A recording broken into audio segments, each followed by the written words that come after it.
Welcome, relatives. Come, have a look-see at my favorite room in the house.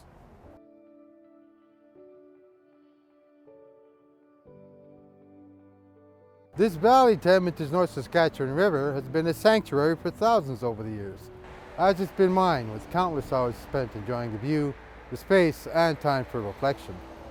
And as Indigenous and Western science has proven nature's healing effect upon mind, body, and spirit, it is also my church. So naturally, it was here I'd come to read a little scripture during and after a short stay at a Christian rehab center not far from here. But don't get me wrong, I'm still a strong believer in the life and sacrifice of Yeshua, where there's simply no denying an encounter in my mid-20s that could only be described as a Christ-like intercession. Believe me, I've tried. I also tried to rely on an ongoing relationship with the spiritual, though I just wouldn't call myself a Christian or a traditionalist. But I'll explain more on that later on. Right now I want to tell a story similar to many who wind up sleeping rough outdoors in your modern day civilization. I myself went 7 months to mid-November sleeping in a tent just down there, near the riverbank, sort of like the ancestors. I even had a coyote visit my camp from time to time. However, my story, as is with many of my people, isn't so historically romantic. Because even though street life may have afforded some measure of freedom and contentment, I was still homeless in my own homeland.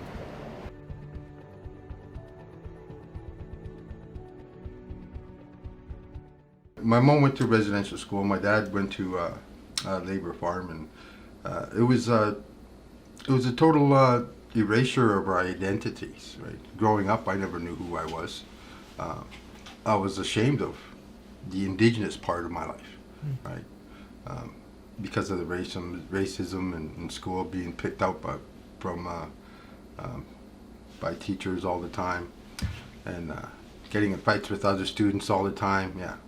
When I started doing this work and doing research about my family and the history and all that, my uncle had told me that my dad was taken away from his family at the age of 4 and put on a labor farm. So I grew up with a lot of alcoholism and abuse, violence going on in the home, parents fighting, arguing all the time. Every week, it was like almost every week, I think it was, parents would be drinking, partying, and stuff like that.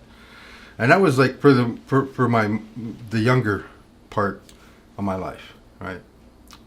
When I got older, my older teens, my parents, they stopped drinking, pretty much. Yeah, so we grew up in poverty, like many Indigenous peoples, because poverty was not a choice. It was thrust upon us, purposely thrust upon us by Canada itself, right, and their policies and whatnot. Yeah, and that's generations. That's generational, right?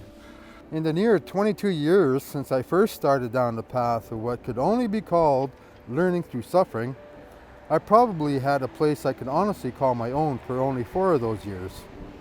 7 years on the street and over a decade staying with siblings for the first couple, to continually bouncing between friends and acquaintances from then on, as all remaining ties to family had been severed.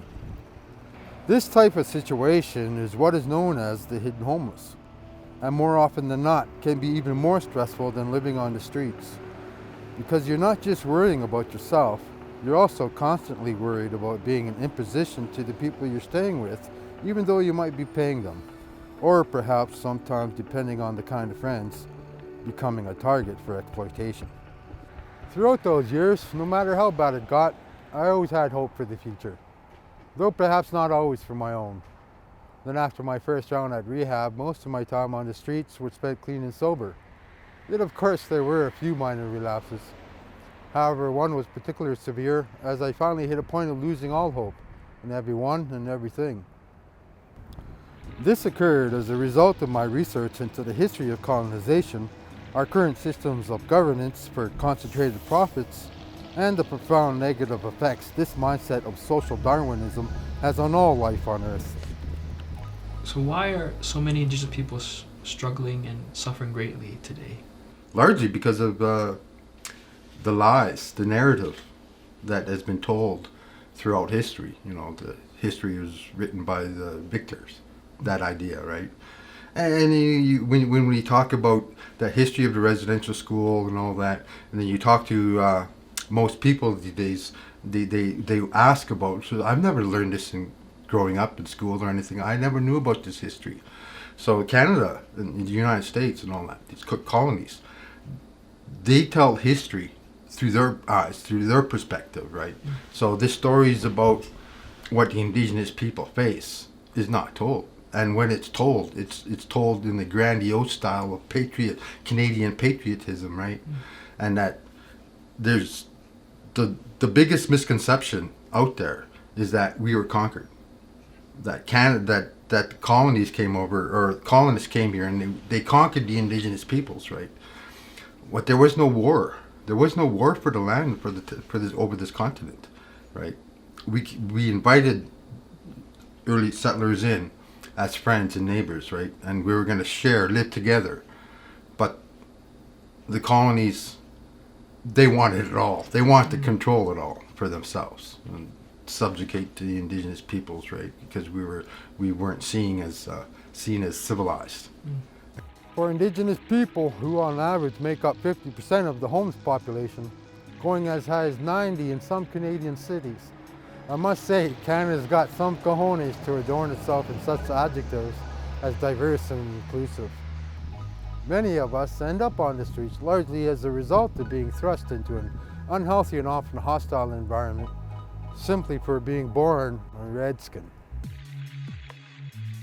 So, Johnny, what lessons did you learn living in poverty and homelessness? I learned a lot about what a mistake it was to try to aspire to be a good citizen, trying to attain things that are only, just temporary. I learned more about getting back in touch and having relationships with other people, how people should treat each other, to take care of each other, look out for each other. A lot of the communities on the street, because we are in that situation of being vulnerable, let's say, or understanding that I have an addiction, you have an addiction, we're all here for a reason or whatnot. We're putting everyone on an even level, on the same level, that there's no difference between you and me. Whereas within a society, being a part of the system, right, it's all structured, hierarchical. You're either a boss or you're the labor, right? You're either rich or you're poor. Those kinds of things. Those labels and that class of stratification has no place on the streets.